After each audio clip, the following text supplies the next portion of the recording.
আজ দেখে নেব ইঁচড় বিরিয়ানি। চলুন এখানে যাক। এখানে আমি বেরেস্তা তৈরি করছি বাঁধাকপি দিয়ে। জল ফুটতে দিয়ে দিয়েছি, এলাচ, দারচিনি, তেজপাতা, লবঙ্গ সব দিয়ে দিলাম, একটা লেবু চিপে দিয়ে দিলাম, তারপর ধুয়ে রাখা চালটা দিয়ে দিলাম।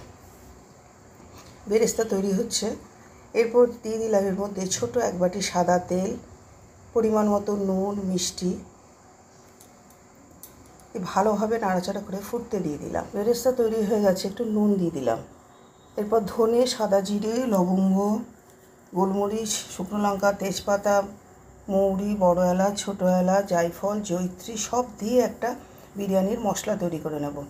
এদিকে চাল ফুটে এসছে, দেখে নিচ্ছি, না আর একটু হবে, আরও মিনিট 2-3 পর এবার হয়ে গেছে। এবার মশলাটা একটু গুঁড়িয়ে নিলাম। এবার তরকারিটা তৈরি করব। এখানে অল্প সাদা তেল দিয়ে দিয়েছি, জিরে, এলাচ, দারচিনি, তেজপাতা দিয়ে দিয়েছি, একটা ছোটো টমেটো কেটে দিয়ে দিলাম, পরিমাণ মতো নুন, কাশ্মীরি লঙ্কা গুঁড়ো, হলুদ সব কিছু দিয়ে ইঁচড়টা দিয়ে দিলাম, অল্প ভাপিয়ে রাখা ইঁচড়। তারপর অল্প একটু দই ছিল সেটা দিয়ে দিলাম, একটু চিনি, একটু হিং, আর বড় করে কেটে রাখা আলু। বিরিয়ানির মধ্যে আলু খুব পছন্দ করে তাই দিয়েছি। এরপর দিয়ে দিলাম ধনে জিরে গুঁড়ো, অল্প ঘি, সব কিছু দিয়ে নাড়াচাড়া করে একটু জল দিয়ে তরকারিটা তৈরি হতে দিয়ে দিলাম। এদিকে ঘি আর সাদা তেল দিয়ে এর মধ্যে স্টার এসেন্স, বড় এলাচ, ছোটো এলাচ, দারচিনি সব কিছু দিয়ে ফোড়ন হয়ে এলে নামিয়ে নিয়ে এরপর সাজাচ্ছি।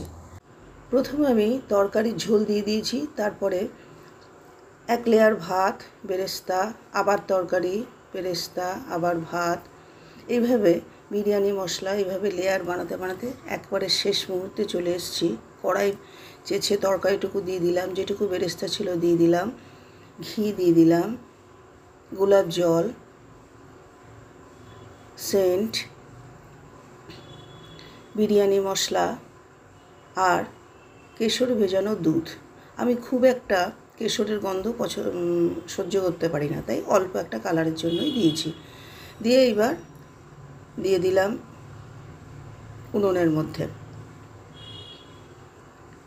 আধ ঘন্টার জন্য এটা সিম আঁচে ভাপতে দিয়ে দিয়েছিলাম। দেখুন এরকম হয়েছে। চালটা হলো দাওয়াত বিরিয়ানি চাল, আর প্লেটিং করে নিলাম। যেহেতু পিওর ভেজ রেসিপি সেহেতু